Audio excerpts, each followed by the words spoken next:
is Rosh Chodesh Elul. Ani ledodi v'dodi v'dodi li. The word Ani ledodi v'dodi li is Rosh Tevis Elul. And we spoke about it a few weeks ago, that Ani ledodi means me, the Jew, gets close to Hashem. And then Dodi li is when Hashem gets close to me. When is that? The 30 days of Elul. From when we sound the shofar today, we get close to Hashem. And then Rosh Hashanah Yom Kippur, Hashem responds to us. So the question is, we know a very interesting thing. From Rosh Chodesh Elul, we start sounding the shofar every single day. Today we started the first time to sound the shofar. And there's two reasons why we do so. One, the Torah in Shulchan Aruch says that you know why we blow shofar every day in Elul? To warn us to do tshuva. As the Torah says in Amos, Im yitoka shofar be'ir v'am lo yecharadu. If the shofar is sounded in the city and you're not going to get fear and awe, so therefore since Elul is the time that we should get fear and awe, so therefore we blow shofar to remind us to have awe of God, fear of God, and we should do tshuva. So that's what the Torah in Shulchan Aruch says. However, in the Torah he says that the whole month of Elul, it's like the king is in the field. What do you mean the king is in the field? He gives a mashal. There is a king that before he goes to the palace, he goes to the field. And in the field, he's dressed like a regular, simple person that has no like going golfing. He's dressed in the golf clothes and everything. And he's smiling to everyone and he's ready to accept everyone. Then he goes back home on Rosh Hashanah Yom Kippur, he goes to the palace. So in the month of Elul, God is smiling to everyone.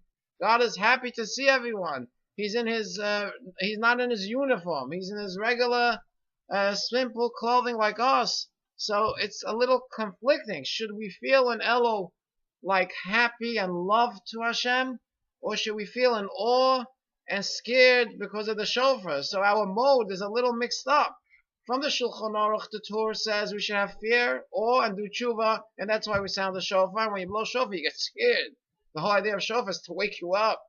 On the other hand, we say no, the month of Elul, God's 13 attributes of mercy is revealed, and He's smiling to everyone. He's happy to see you. He's like the king in the field. So it's a little conflicting. What do I do in Elul? Should I be in the mode of love to Hashem, or should I be in the mode of awe and fear of Hashem? So he says, I'll explain to you. Love to Hashem is something you cannot create. Love is something that God puts into you. And the only thing you need to do is reveal it. So a love is something you don't create. A love is something that God shows you He loves you, and therefore you love Him back. How do you reveal that? You think about everything God does for you.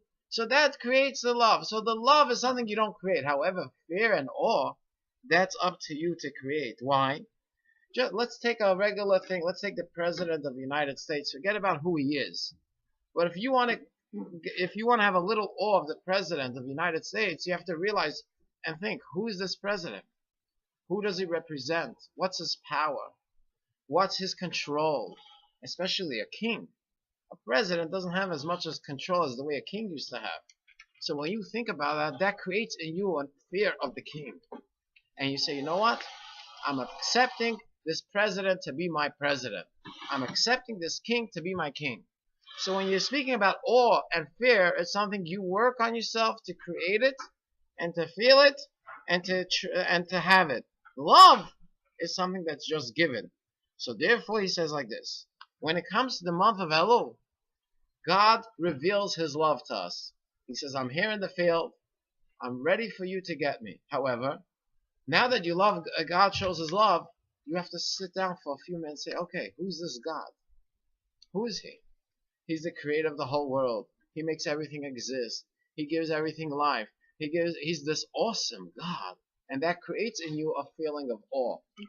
So in other words, the love that God shows you, and you see God revealed in the field, is really what starts the motivation of you saying to yourself, oh, who's this God that gives me so much love? And you start thinking, wow, this God is the most infinite God that exists, and He's showing me love. So you get this awe in front of God. That's why when you blow shofar and Elul, that's not a mitzvah. Meaning we don't make a bracha. On Rosh Hashanah, we actually make a bracha before we blow shofar. And Elul, we do it without a bracha. Why? Because the difference between Elul blowing shofar and Rosh Hashanah is Yira Tata'a and Yira Ila'a. Yira Tata'a means I'm afraid of you, not of the consequence. I'm not afraid of what you're going to do to me. I'm just afraid of your awesomeness. Yira Ila'a means I'm ashamed of you.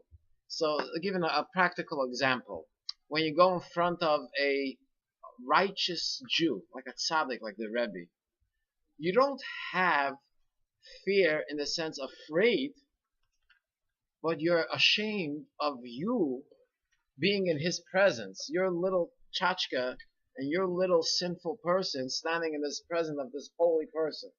So you feel like you're non-existent. You feel like you don't belong there. You want to almost like hide your face. However, the Yirat Hatah means I feel and I accept this king and I accept his authority and I'm going to follow whatever he says. So Yirat Hatah is more a authoritative acceptance of God as my king. Som Tasim Alecha Melech. God is telling you to accept him as your king. Yirei La is when you're totally non-existent. So in the month of Elul, where the first 30 days we say, you know, God, I'm ready to accept you as my king. I'm listening to your authority. I'm sorry I missed tefillin one day. I'm sorry I missed Ma'ariv that other night.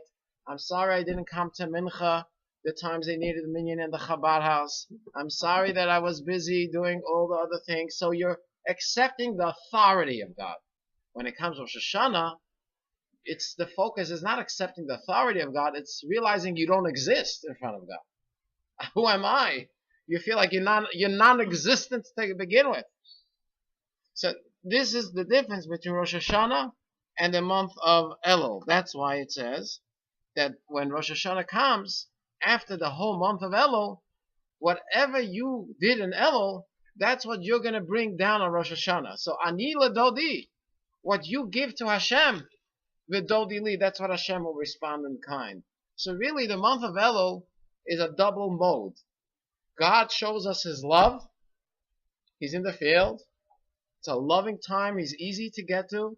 At the same time, you have to work on yourself to accept his authority and have the awe and fear of God like accepting a king.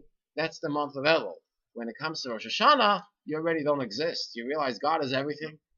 I'm not in existence, and then you're total non-being. That's Rosh Hashanah. Elul, you're existing and accepting God's authority. So therefore, Rosh Chodesh Elul, according to the custom of Chabad, we blow 10 sounds of the shofar. Tkiya Shvarim Teruah Tkiya, Tkiya Shvarim Tkiya, and Tkiya Teruah Tkiya. The other custom is just to do Tkiya Shvarim Teruah Tkiya, 4. We do all 10. Why?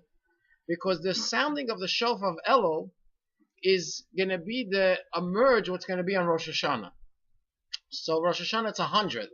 So we do 10, which is the inclusive number that eventually comes to 100, because 10 times 10 is 100. So we're doing every day 10 to penetrate our 10 faculties of our soul to do tshuva and accept God as the authority of the king. So Hashem should help that since today is Rosh Chodesh Elul, Ani Ladodi, may Hashem do accept the love of Hashem, and Dodi Li, may Hashem be revealed to us, and may us do tshuva in a real way, in a loving way, in a way of happiness, as the Torah says, B'sever Panim Yafos, and God should bless everyone with a ksiva chsima tova, shana tova, and a good year. Amen.